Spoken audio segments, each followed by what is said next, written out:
وہ دنیا تے جو کم نہ آوے اوکھے سوکھے ویلے اس بے فیض سنگی کولو بہتر یار اکیلے اور کیسا ہی شروع کرا آپ جی سیفر ملوک شہزادہ جو تھا ایک مصر کا شہزادہ تھا مصر کا بادشاہ تھا شاہ عاصم کا بیٹا تھا سیف اس کا نام تھا اس نے جی خواب دیکھا خواب دے بیچ اس جھیل کو بھی دیکھا اور مصر سے یہاں تک رستہ بھی دیکھ لیا اور پری بدر جمال کو بھی دیکھ لیا تو صبح اٹھ کو اس نے اپنے باپ سے بتایا کہ اے باپ میں نے رات کو ایک جھیل دیکھا اور پری کو دیکھا پری پر عاشق ہو گیا اب مجھے پری کیسے ملے گی اس کے باپ نے بولا آپ کو تو پری نہیں مل سکتی وہ ناری ہے آپ خاکی ہیں وہ آگ کی پیدائش ہے آپ مٹی کی آپ کو اور پری کا ملاپ نہیں ہو سکتا لیکن وہ باپ کی لیکن وہ باپ کی نافرمانی سے کئی سال زمانے گھومتا پھرتا آخر ناران میں پہنچا تو 12 سال راستے پہ لگے تھے جب ناران میں پہنچا تو اس کو اللہ والا ایک ولی بزرگ ملا اس ولی سے پوچھا کہ مجھے پری کیسے ملے گی اس نے بولا کہ یہ سامنے والا جو چھوٹا پہاڑ ہے کون سا بھائی اسی کی بیک سائیڈ میں یہ آخر والا یہ بنگلے کے پیچھے نہیں ہے اس کی بیک سائیڈ میں ایک خیمے کی طرح پتھر ہے وہ اب بھی موجود ہے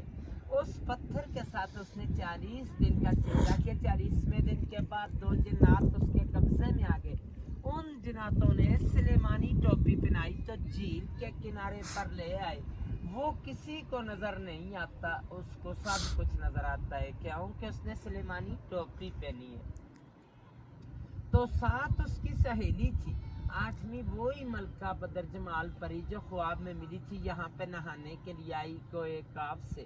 کوئے کاف جو ہے روس کے پاس ہے چیچنیا کی طرف ہے رشیا میں آ کر سب نے اپنا اپنا لباس اتارا تو نہانا شروع کر دیا بدر جمال کا لباس جو تھا وہ جنوں نے اٹھا کے شہزادے کو دے دیا شہزادے نے اپنے قبضے میں کر لیا دوسری سہیلی یہ لباس پہن کر چلا گئی تو بدر جمال اکیلی رہ گئی وہ جا نہیں سکتی تھی شہزادے نے اس کو اپنی چادر پہنا کر نیچے ناران لے گیا جب ناران میں پہنچا تو دوسری سہیلیوں نے جا کے دیو سفید کو بتایا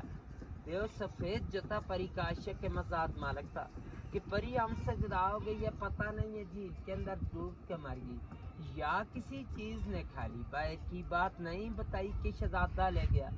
دیو نے آ کر غصے کے ساتھ اپنی ایڑی لگا کر یہاں سے سارے جھیل کو توڑ دیا خارج کر دیا کہ شاید میری پری کا پتہ چلے تو پہلے یہ آگے سے سارا بند تھا وہ سامنے خیمے کے پیچھے چھوٹی گروڑی کے درمیان جو گیٹ جا رہا ہے وہاں سے پانی کا رستہ جاتا تھا یہ اوپر تک تیلاب تھا دیو نے یہاں سے توڑ دیا طوفان گیا ناران کے پاس تو پری اور شہزادے دونوں نے دعا مانگی کہ اللہ میں بچا طوفان آ گیا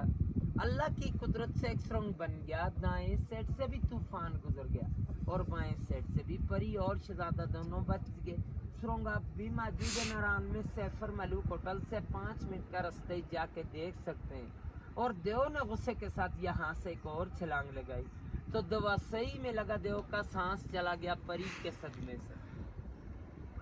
پری کو لے کے شہزادہ شہر مصر کو چلا گیا شہزادے کا سیف نام تھا ملوک ملاقات سے کہتے ہیں یہاں پر پری اور شہزادے کی ملاقات ہوئی ہے اس لیے اس جھیل کا نام مشہور کیا سیفر ملوک جھیل اور اس کی داستان بنی ہے پھر لوگ آنے شروع ہوئے اس وقت انسان کی آبادی نہیں تھی کو کافی پریستان تھا پریوں کا دیس تھا اور آپ اس وقت 10,500 کی ہائٹ پہ بیٹھے ہیں سطح سمندر سے وہ سامنے ملکہ پربت ابھی بادلوں میں چھپی ہے اس کی 17 ہائٹ ہے لیکن آج دن تک اس پہاڑی کو کسی نے سر نہیں کر پایا اس کے اندر سونے کا گھر بنا اور پریوں کا بسیا ہے کوئی جا نہیں سکتا ہے جو بندہ بھی جاتا ہے پریاں گرا دیتی ہیں 98 کا واقعہ راشد بٹ لاہور کا ایک بندہ تھا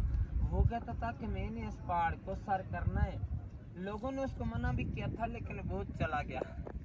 جاتے ہوئے رستے میں گر کے مر گیا تھا 13 دن بعد اس کی ڈیڈ باڈی ملی ہے مقامی لوگوں کو انہوں نے اٹھا کے نیچے بھیجا ہے چاندنی رات تک یہ چاند کی 14ویں رات کو پریاں کرتی ہیں لیکن ان لوگوں کو نظر آتی ہے کہ جو چلے گزار لوگ ہوتے ہیں اور آج دن تک جھیل کی گرائی کا اندازہ بھی کسی نے نہیں لے سکیا ایک انگریز آیا تھا اس نے 5 من رسی لائی تھی اس وقت گاڑیاں نہیں چلتی تھی خچروں پہ، آگے 10 کلو کلو اپن کس کے درمیان میں کشتی کے تھرو ڈالتے رہے ہیں، رسی چلتے چلتے ختم ہو چکی، لیکن اس کی گہرائی کا اندازہ نہیں کر سکیا۔ 5.5 کلومیٹر ارد گرد 600 کنال رقبے میں یہ سارا جھیل ہے، اس کی گہرائی کا کوئی اندازہ نہیں ہے۔ اسٹوری ختم سر۔